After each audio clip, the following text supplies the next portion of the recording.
So when The Incredibles 2 was first announced, I was a bit meh on it. I mean, I love the first Incredibles. It's one of my favorite Pixar movies.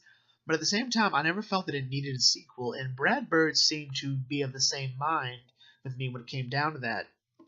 And sequels are, well, they're not a new thing anymore, but when they were first introduced as an idea, even Walt Disney didn't like the idea. Like, he once said, like, you can't top the Three Little Pigs with more pigs. Walt and Brad clearly they want to go on to the next project, the next big thing.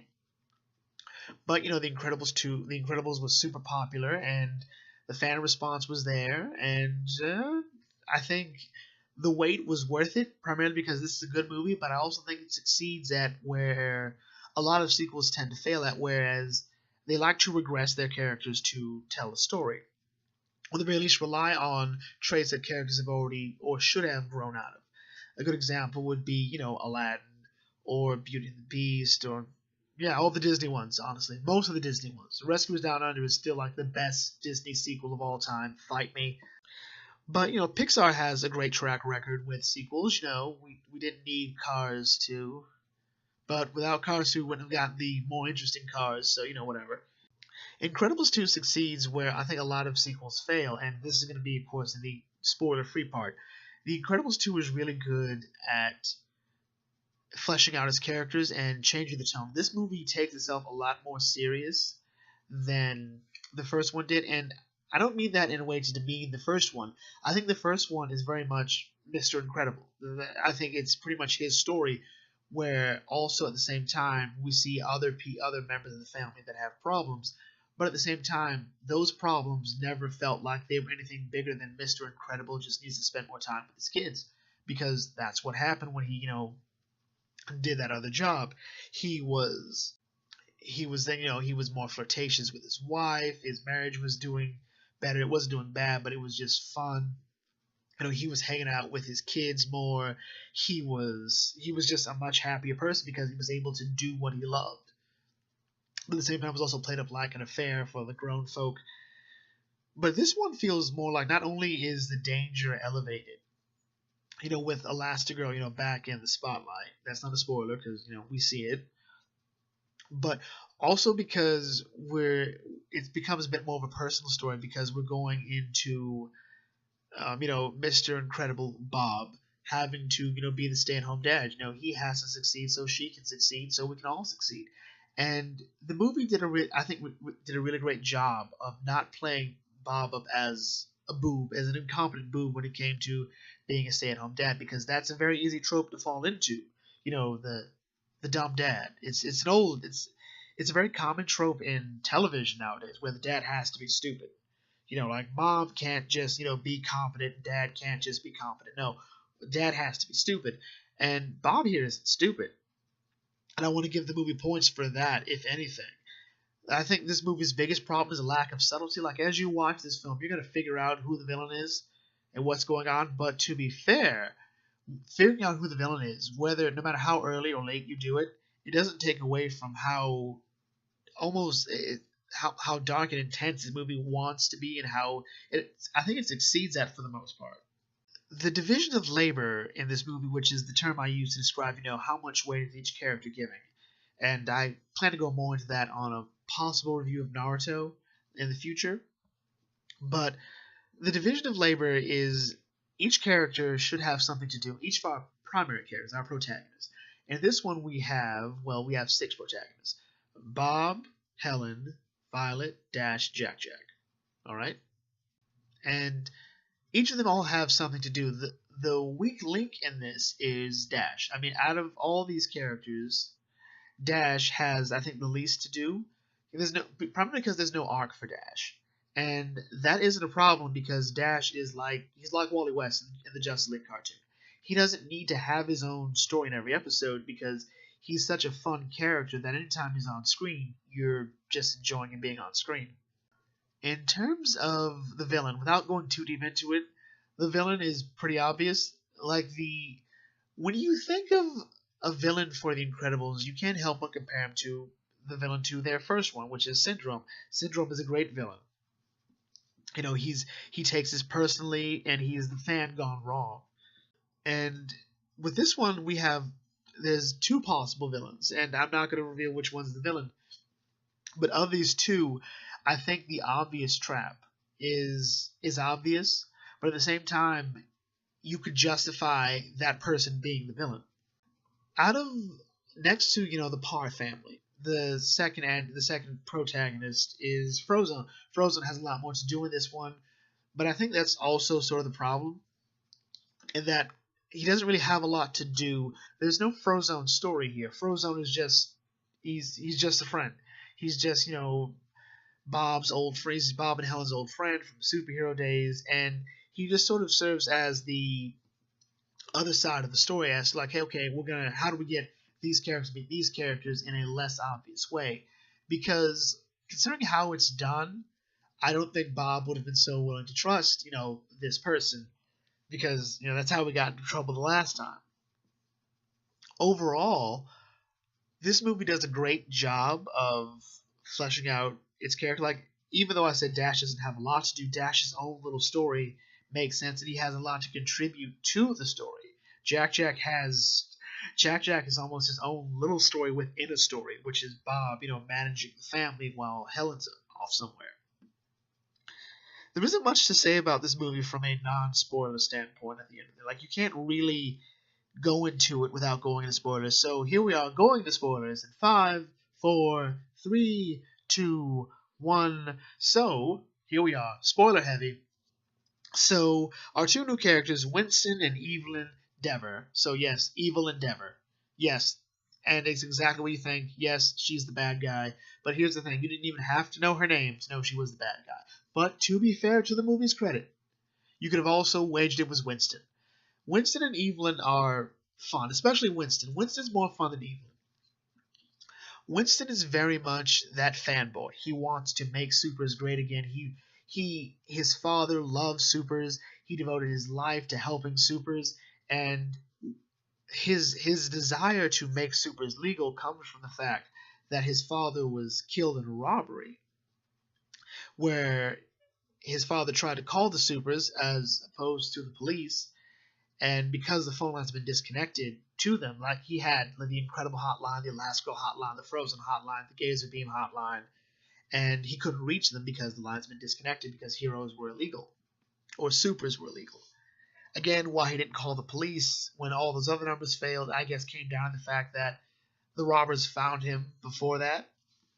But whatever. Evelyn's argument against supers is the fact that, well, my brother thought that had he conflates no supers being the reason for our father's death, but he could have just called the police.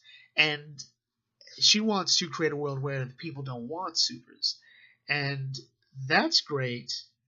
But at the same time, she blames her dad's reliance on supers for his death, but it doesn't have the same sort of emotional weight as I think Syndrome's story does, where we see Syndrome going through the motions as a child. And again, there's a horrible lack of subtlety. Like, as you watch the movie, you can like, yep, it's Evelyn, it's Evelyn. And as you're saying it's Evelyn, you hear Evelyn Dever. Oh, it's her. Yeah. But at the same time, Evelyn's her capabilities, I think, are really great. She's a bit more intelligent than Syndrome. I think because Syndrome sort of let his ego get the best of him. With Evelyn, she's very set on having more and more contingency plans, more backups, more with the idea of nothing is supposed to get back to me, because she's helping create the problems that are being used to elevate Elasta-Girl. And that was sort of a great red herring for the audience too, because I think at multiple points in the movie you're thinking Winston is creating these scenarios, like he's creating the problems, he's creating the hack of the monorail, he's creating the attack on the ambassador for Elasta-Girl to save. You think that if anything, Winston is the fan gone a different path than Syndrome, but just as bad a path, where he's willing to betray everything supers stand for to help supers. Whereas Syndrome is trying to ultimately destroy the concept of a super. If I make everyone special, then no one's special. With Helen, I think the biggest problem I had with Helen was Helen is not really bad at anything, and I would have really liked if there were more problems with Helen sort of getting back into the role of being a super. Like the only problem she really had was with her Elasticycle. And I think that's also something from the first one too. Like Helen's only real problem in the first one was she was a bit, uncomfortable with, her reflection in one of the doors in the first one. She's always got her head on her shoulder. She's very set on wanting to be a normal family, which I always felt was interesting because when you put her into like the little interview she had in the first one where she talks about how she doesn't want to, give up being a super, we find out that's pretty much a lie in this one because after her first mission, she is so ecstatic, she is so happy. And I think she's good at compartmentalizing. She's good at being flexible. But I think that flexibility comes with the fact she can compartmentalize. She doesn't really acknowledge that she likes being a super. She likes the rush. She likes the thrill. She likes the job well done. Where Bob is just sort of totally into it. He doesn't deny for a moment that he loves being a super. And that's sort of a problem. Like the extreme and the compartmentalization is sort of what causes the problem in their family dynamic, where Helen is very much like we can't use our powers, it's wrong, and she doesn't really want to admit that it was cool that they did. Where Bob doesn't want to admit that maybe we shouldn't always do it, or maybe yeah it was fun, but he doesn't want to acknowledge the but. She wants to do nothing but acknowledge the but, and that's sort of where the two of them have to meet. And that was really great. And I really think a great scene for Bob is when he has the opportunity to sort of cop out. And in part, one of the reasons he doesn't is because of a bit of ego. Because a lot of Helen doesn't think he can handle it. He doesn't think that he can handle helping Dash with math, helping Violet with her girl problems, and looking after Jack Jack. Even though in this movie she has no idea Jack Jack has powers, which was always an up in the air thing because while they were up in the air in the first one, they didn't actually see Jack Jack's powers. They just saw something going wrong with Syndrome. So because he knows how much it means to her, he's like, everything's fine. Everything's fine. Jack Jack is perfectly healthy. Violet's, she's not crying. She's fine. She's fine. And Dash was, honestly, he was causing the least amount of problems until the Incredible showed up again. In regards to the new heroes, most of them were played up as jokes. I think the only real one there was Void, who sort of came off as someone who was, very awkward, who felt that her powers were, a problem because what we see here is that it's not just you couldn't be a vigilante or you couldn't be a super. You weren't even allowed to have powers, or rather, the government didn't want you to have powers. You'd probably be arrested for it. And this is sort of the X-Men thing, where we have powers, people think we're weirdos, and that comes from a sort of vagueness about it. Like the more vague you make it, the easier it is to mean something, which is sort of one of my critiques of Frozen. But here it almost works, but I think it would have been better had Winston introduced all of them. Like he brings forward Elasta-Girl, Frozen, and Mr. Incredible and says, okay, so we're going to bring supers back one wave at a time. So first it'll be Elasta-Girl because she causes less damage. I would have felt he'd have gone for the more obvious marketing thing, especially with the idea of perception that he talks about. That, during the whole Underminer fight, they saw Elasta-Girl doing more good than they saw Mr. Incredible, who was causing a bit more damage, as was Frozone. So the idea that Elasta-Girl was relatively harmless while still being effective, I think would have been a better argument than saying, oh, you just caused too much damage. But at the same time, okay, so after we introduce you, Elasta-Girl, and get the people support, we're then going to introduce like this new team and go from there. Void was actually the only one there with any real sense of growth. It would have been nice to see Elasta-Girl sort of be a bit more hesitant to embrace the superhero life and then sort of fall into it as she interacts with all these people who, for the longest time haven't been able to be supers.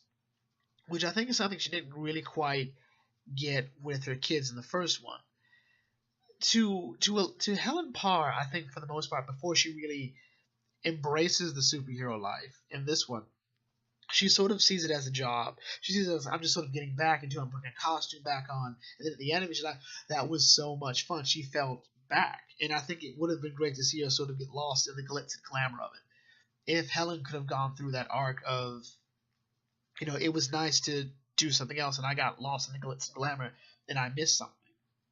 Here, though, Elasta-Girl always has her head on right, and that isn't bad because it's not pointing out that she's like better than anyone because of it.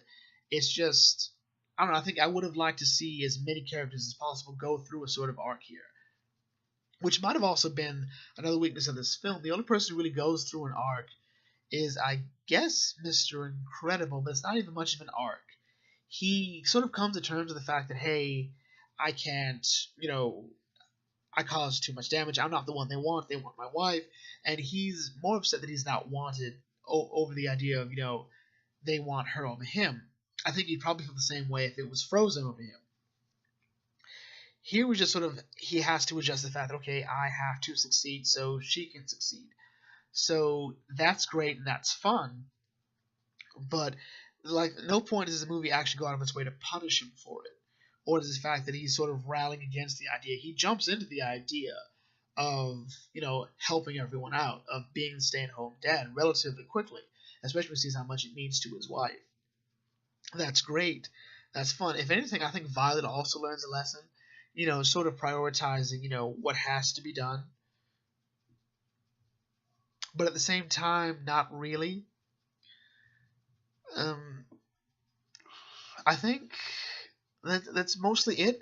If anything, Winston Dever reminds me of Maxwell Lord in the fact that, he wants to sort of be this liaison, this sort of help to the superhero community.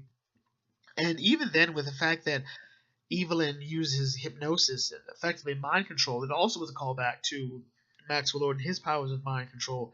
And then going a step further, it also looked like during the times when Elastigirl was fighting Mr. Incredible, that she was at some point trying to snap his neck, which might have also been a subtle callback to the story where Wonder Woman snaps Maxwell Lord's neck to stop Superman.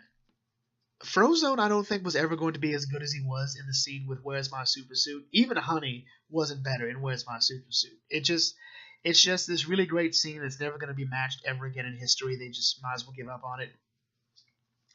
Edna was great because of Jack. So Jack's powers they've been stressful. They're triggered by emotion for the most part. A big part of this film is Jack wanting his mom. He wants his mom. And we try to substitute that need with cookies and so many other things. But when Bob brings Jack to Edna at first, like, I don't want any part of this kid, look, I get it, but no, I can't take care of a kid. I can't look after Jack. But then Jack develops a new power, his, 99th power, which is he can change his face to be anyone. He turns into, effectively, Edna. And Edna's like, oh, this kid's awesome. And it's just like, look, I'll look after him. And effectively, I think this was what someone like Edna always wants, which is a new challenge, new project.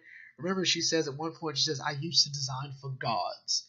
And she describes Jack as a polymorphic because, he has all these different powers and we don't quite know what all the triggers are. So she effectively had to, in one night, or 17 plus hours, develop a suit that would adjust to all of Jack's powers as well as what triggers them.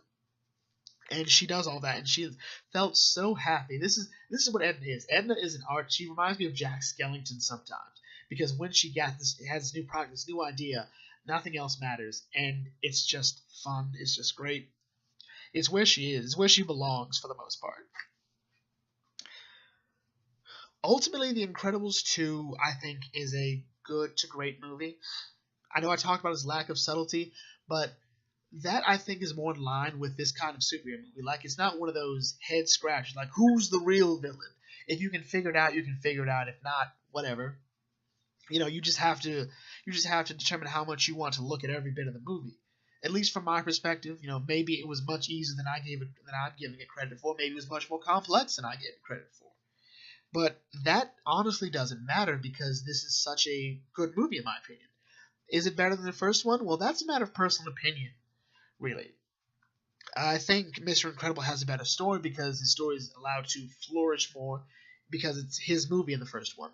This one is trying to be the Incredible family movie. It's supposed to be the Parr family movie. And does that do it right? I'm not quite sure. I think it does in a lot of ways. At the same time, it probably could have done a better job of that. But at the same time, we have characters like Winston and Evelyn who sort of represent two sides of a family that was raised in a superhero community. Like, we need supers, we don't need superheroes. We should trust superheroes, we shouldn't trust superheroes. And how far we're willing to go for those beliefs, I think, is also important. As well as just seeing this really much darker story. Like, this is, in a lot of ways, it is a darker story than the first one, just because of the stakes involved. The first one always felt sort of happy, and all the danger was sort of localized to just pretty much the supers. This one, there are more people at stake. There are more lives at stake. And at the same time, though, the humor is never traded off for that. And that's something I like about this movie. It's something I like about Brad Bird. Not just his animation, which is, you know, even with, computer animation where it's usually drawn out, Brad Bird always has this look of with his art where it looks like it's still hand drawn, even when in 3D or computer. So if you haven't seen this movie, I highly recommend that you do.